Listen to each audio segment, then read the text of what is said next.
प्लाइडी के बारे में। तो प्लाइडी क्या कहता है कि एक सेल में जो भी क्रोमोसोम्स प्रेजेंट हैं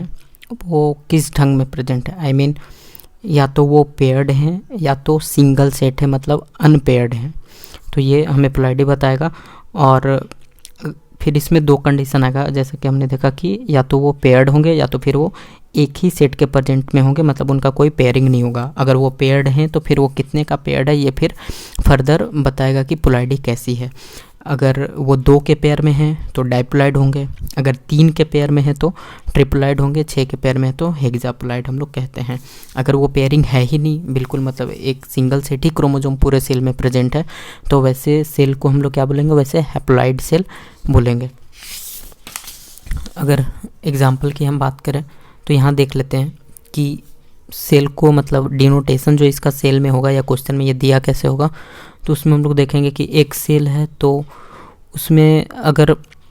पेयरिंग नहीं है, मतलब अगर सिर्फ सिंगल है, मान लेते हैं कि एक सेल है उसमें सिर्फ एक ही क्रोमोसोम है और वो भी अनपेयर्ड है, दैट इज सिंगल है, तो उसे हम लोग ऑफकोर्स हैप्लॉइड बोलेंगे, एन से डिनोट करेंगे। अगर 2 क्रोमोसोम्स प्रेजेंट है लेकिन दोनों के दोनों ही पेयर्ड नहीं है, अनपेयर्ड है, मतलब सिंगली प्रेजेंट है, एक ही सेट में प्रेजेंट है, एकक के सेट में, तो उसे भी हम लोग एन से डिनोट करेंगे, हैप्लॉइड बोलेंगे। फॉर सपोज अगर हम लोग मान लेते हैं कि एक सेल है उसमें 4 क्रोमोसोम प्रेजेंट है, तो हमें ये नहीं देखना है कि नंबर ऑफ क्रोमोसोम्स कितने हैं, हमें देखना है, या फिर ये भी नहीं देखना कि कितना सेट प्रेजेंट है, हमें सिंपली ये देखना है कि एक सेट में कितने क्रोमोसोम्स प्रेजेंट है। जैसे यहाँ हर जो सेट है उसमें एक सिंगल ही प्रेजेंट है, इनका कोई पेयर नहीं है, तो ये क्या हुआ, हैप्लॉइड हुआ। यहाँ एक सेल था, एक क्रोमोसोम था एक सेल में, यहाँ 2 क्रोमोसोम एक सेल में, यहाँ 4 क्रोमोसोम एक सेल में, लेकिन ये डिफाइन नहीं करता है कि प्लाइडी क्या होगी, बल्कि ये प्लाइडी जो वो इस चीज़ से डिफाइन होती है कि क्रोमोसोम्स का सेट कितने का है, वो पेयर्ड में है या नहीं है, ये मेनली डिफाइन करेगा प्लाइडी, मतलब हैप्लॉइड या डाइप्लॉइड कंडीशन के लिए।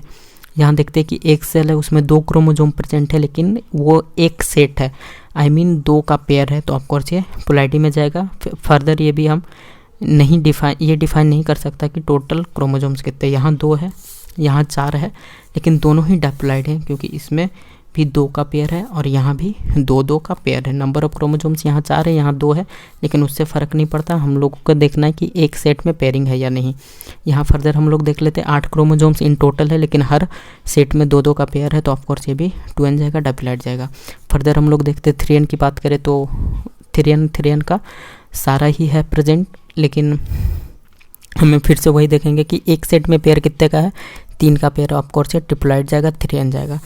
ठीक उसी तरह से यहाँ 6, 12, 18 टोटल हैं क्रोमोसोम्स एक सेल में, हमें देखना है कि एक सेट में कितना है, यहाँ 6 है 6 है 6 है,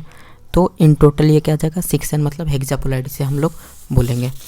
फर्दर अगर हम लोग बात करें आगे कि जब क्वेश्चन कभी कभी जो देगा वो पेरेंट्स के रिस्पेक्ट में देगा, मतलब हमें पेरेंट्स को देख के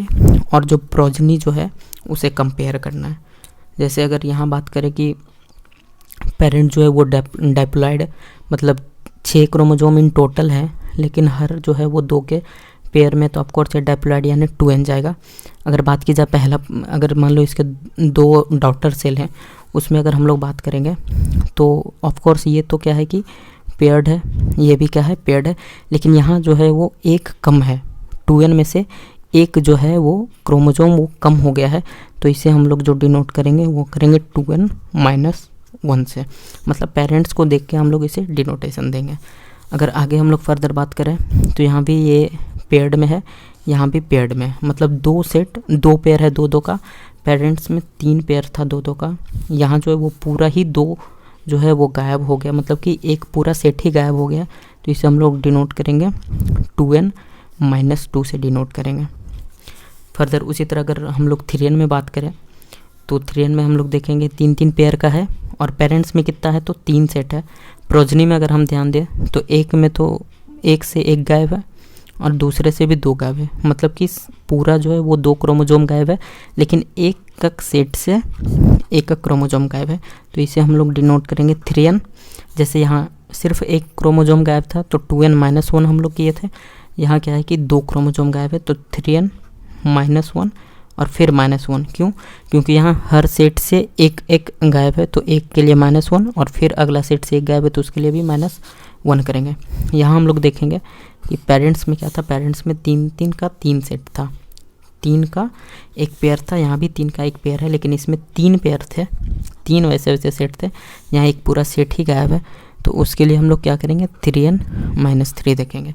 मेन जो डिफरेंस है वो क्या है कि अगर एक सेट में से कोई एक गायब हो तो उसके लिए -1 करेंगे,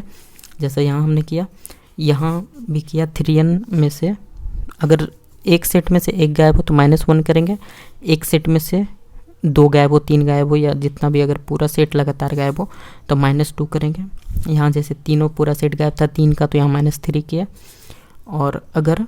मतलब अलग अलग सेट में एक का गायब हो तो उसके लिए -1 रिपीट करेंगे। अगर तीनों से गायब होता तो एक और -1 लगा देते हैं।